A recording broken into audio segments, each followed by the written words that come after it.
Hey, sexy monkeys, welcome back to the SkyGen Experience. I'm your host, Ben, and today we're going to talk about everything I know about the up-and-coming Jeepers Creepers Reborn.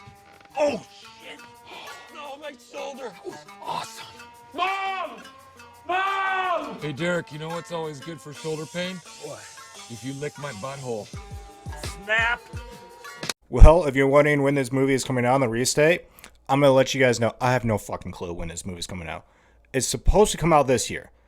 I have a good guess it will come out this year, which is good. But the date, no clue.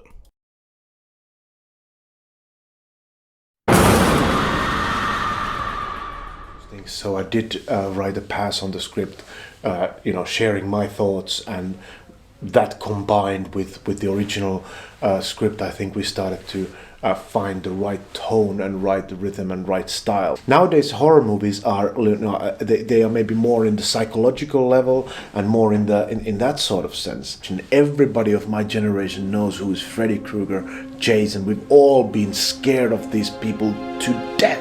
And I just want to bring some of that also, like that there is a creature, mystical creature that hunts you. And then of course like bringing like what I think how we should treat the main villain, the creeper, like which direction we want to take it. Quite naturally becomes something that it has a tone that rings hopefully modern days, obviously, but also it had the influences. You can track them pretty close back to those eras, and I think it's a good era to take that. We need to have that horror film which just gives you that thrill, scares, but relief, and also the ability to relieve that and sort of just had a fun experience in theaters. That's something that I miss, and I wanted to bring that with the Jeepers Creepers on the big screen.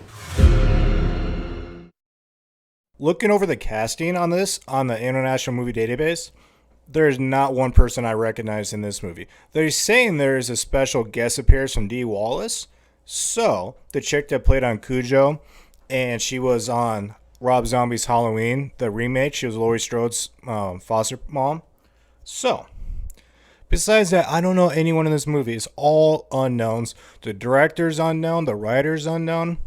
The Creeper, we have a new Creeper in this. Jonathan Beck, that played Creeper 1, 2, and 3. He is not in this. We have a new Creeper, guys. New Creeper. This is the first horror script I've ever actually read. And I've never really branched into this genre before. So it was really interesting to see, and it was exciting. Each page was different, and the character goes through so much, and it just develops her. She's feisty, she's independent, she's strong, but she's reserved to a certain extent. And then you see the anxiety take over of these premonitions, these dreams, and you just see it shatter her. It's something that happened in this town 23 years ago. And the closer she gets to the creeper, the realisation that she's been here before. I used to compete when I was younger in Taekwondo. A year later, I won the Commonwealths. Then I was a British champion for, I think it was about 12 years. So it was kind of history from there, really. There's so much stuff going on in the script, and there's so many great moments.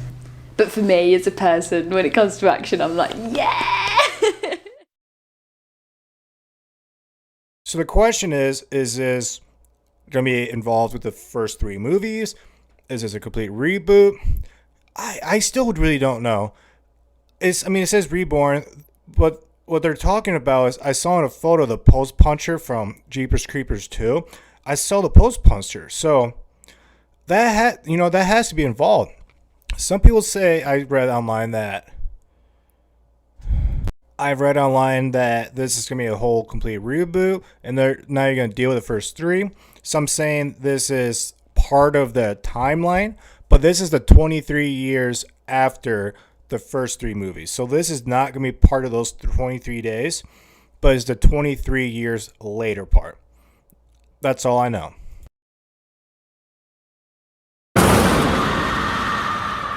Well, I play Chase, who's a bit of a funny man and a nerd.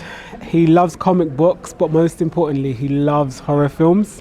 So he has a few surprises up his sleeves when he takes his beloved girlfriend off to a horror festival. As you can see, Horror Hounds. And it's a huge legendary festival in Louisiana. I've always had like a soft spot for Louisiana and the culture and everything. So I got a dialect coach. But like most Brits, we've been raised with American TV, so that's really, really helped. And I also wanted to add in a bit of Louisiana slang and do it justice. Chase is very much into his conspiracy theories, and along the way he finds that most, if not all of his theories have come true, but not in the way that he expects. What I'm mostly looking forward to is coming face to face with the Creeper. Jeepers Creepers 1 was my first ever horror film, and I couldn't sleep for a week, and I think this is a bit more scarier for me, yeah. The plot goes, there's a group of people that go to Louisiana for this Horror Hound festival, kind of like a convention, and it attracts a bunch of diehard horror fans. And along this way, you have this girl that gets, when she gets closer and closer to town, she starts getting like premonitions and visions of the Creeper. And it's kind of like the girl, the blondie from Jeepers Creepers 2. It's like that. And then when they get closer to the location, I guess they summon him or he comes alive. But overall, they run into the Creeper. Hey, I'm Peter Brook. I'm from Massachusetts in the United States. I play Shuriken Stu, who's a curious character. He's a bit of a loner. He's a hunter. He's not exactly the most social character, and a little bit suspicious. He's very proficient at hunting, specifically the shurikens, the little throwing blades. He is aware of the legend, and he certainly capitalizes on the legend. But when everything hits the fan, Stu has to come head to head, toe to toe with this legend, and with some amazing, I can't give it away, but some amazing results. I've done a fair amount of horror in my career, and this is pretty cool. I love this script, and it's fun, and you never know where it's going. It's a roller coaster, and I'm so excited to be involved in this. This movie is the first that Victor Silva is not involved. He's the director and writer of the first 3 movies. He has nothing to do with this movie. He's not even getting a paycheck of the profits of this. They made that very adamant. Very adamant.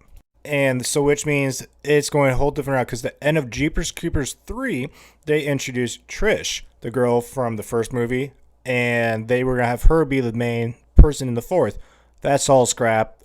That's not going to happen. A lot of this movie is inspired from the comics. Even the look of the Creeper, they got the inspiration from the comics, with some of the first movie also, but it's going to be a completely different looking Creeper.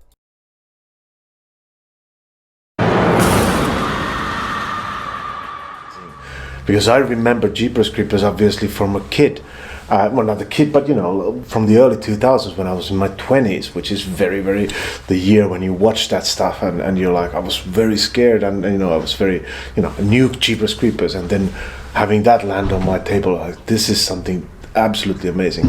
I mean, very practical way to look at the whole theme of rebirth or being reborn is comes obviously from the fact that we jump into an IP or a franchise that has already existed, and we want to give it a new life, a new rebirth, and it works also through the story of the film. You hear like, yeah, this was the first film we saw when I went to first date with my now wife and stuff like that, and I think it's always fun to hear that kind of stuff. So I hope that also it generates that kind of stories, and just bringing a fun new horror franchise and giving it a new life to a new audience, and that's really the only real hope about this.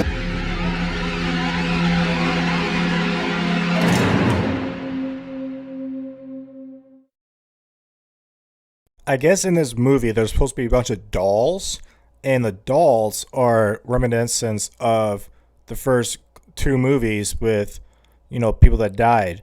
And I'm really curious what that's supposed to be.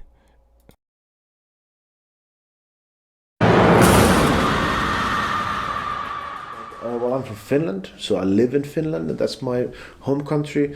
I work a lot abroad, and that's not sort of different for me. But working abroad in COVID times is way different because the travel restrictions, I can't see my family, I can't bring them over, I can't fly back home.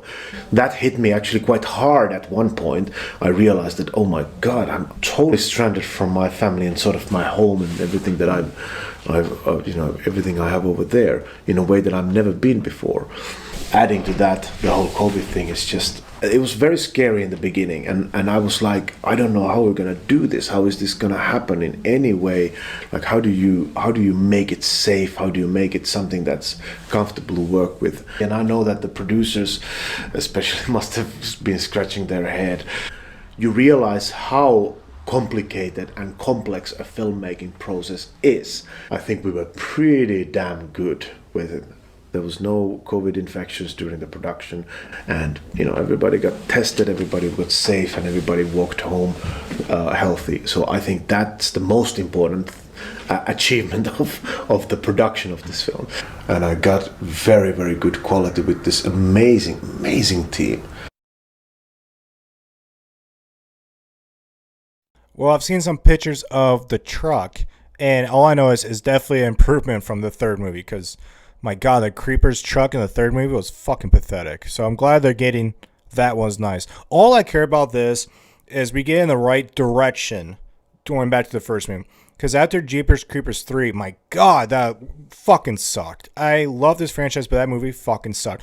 So all hope is it goes back up toward Jeepers Creepers 2, that direction. We need this to go in the right direction so we can keep getting more and more involved. Alright guys, that's really all I know so far about this movie. I hope you guys all learned something more, because I really love my Jeepers Creepers, and I hope this franchise gets back on its feet. And I really curious when this movie comes out, because I want to see it. So, alright sexy monkeys, I will see you next week on my episode of Everything That I Know. Until then, stay out of jail, but if you go to jail, remember, don't drop that soap.